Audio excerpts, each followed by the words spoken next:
with a corn knife and walking between 2 rows of corn. That is one single row. We finally got rid of the cockleburrs that way. We didn't have to use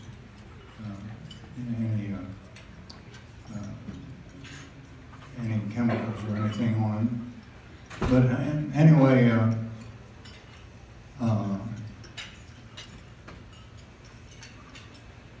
where was I? I'm thinking the cockleburrs now. Beautiful woman with the curly hair that liked the trees in North Carolina. Oh yeah, the trees in North Carolina. Okay. Thank you, Laura. Well, when I was still managing for my mother, I came back one day and told Betty, my wife, that the conservationists in Washington County said, by the way, you can get money for planting trees on the part of your farm. Oh, you can rent part to the government and plant trees as a conservation thing. And I told Betty I was thinking of doing that. And she always did think I was crazy. She was sure then. But we did plant trees. And eventually, we were living in Danville, Illinois. That's where the kids graduated from school, from high school. But there wasn't much to keep us in Danville, so we moved to Winfield, about 7 miles from the farm, and we started tending to the trees that we had built for conservation, that we had put in for conservation. And this turned out to be very good for Betty because the weeds were higher than the trees when we first put them in, and we were responsible for mowing between the rows. So Betty took it upon herself to identify where the row of trees was, and she was always good with jigsaw puzzles, and finding seedling tree leaves amidst a high growth of weeds involves finding the color and the shape, like jigsaw puzzles. And so she flagged those, so I didn't mow the seedling trees down.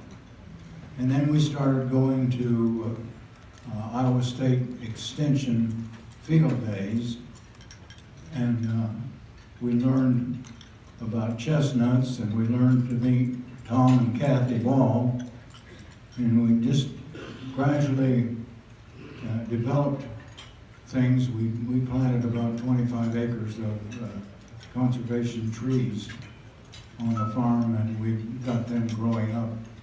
They're looking mighty nice, especially the ones near the creek, which we call Prairie Edge Creek.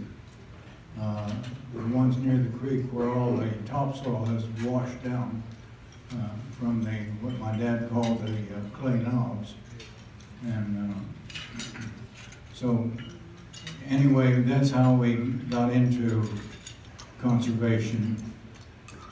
The kids and the grandkids helped us with the trees. They learned how to manage trees, and I think Tom has on the T-shirt that his brother developed and sold or gave away in Ames, and Joe, who isn't here, paid for part of his college education by knowing how to trim trees in Ames. I'm too long-winded. They want to know if I wanted to say a few words. Yeah, I get an idea. How about I'll talk about you? No, we're good. Yeah. No, that'd make it easy. You're even more long-winded than I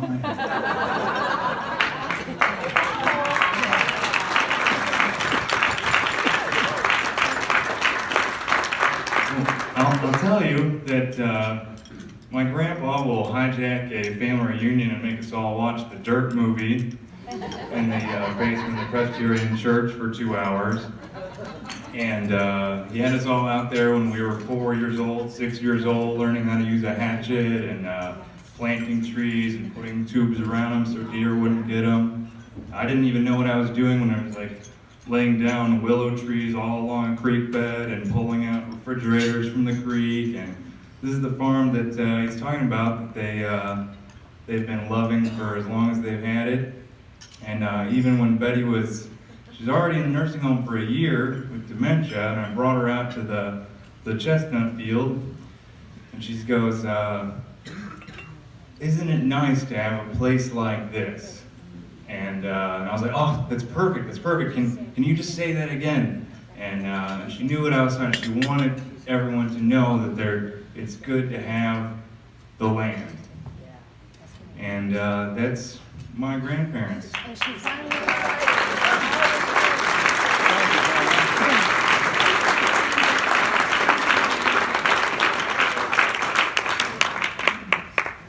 the finale is that my mom finally decided that the Iowa trees were just as beautiful as the ones in North Carolina. That's true.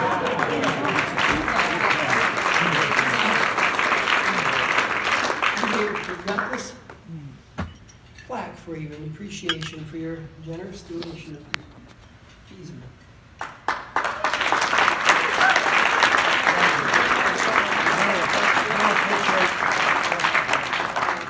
We have learned to appreciate silt very much. Thank you.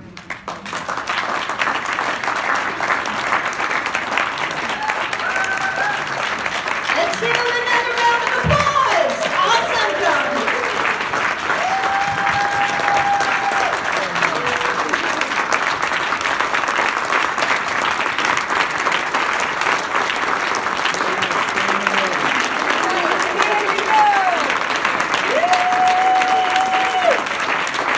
Thank you for your story. All right. See how wonderful we treat our people? It's like, I'm so proud. I'm almost tearing. Okay. All right. We have time for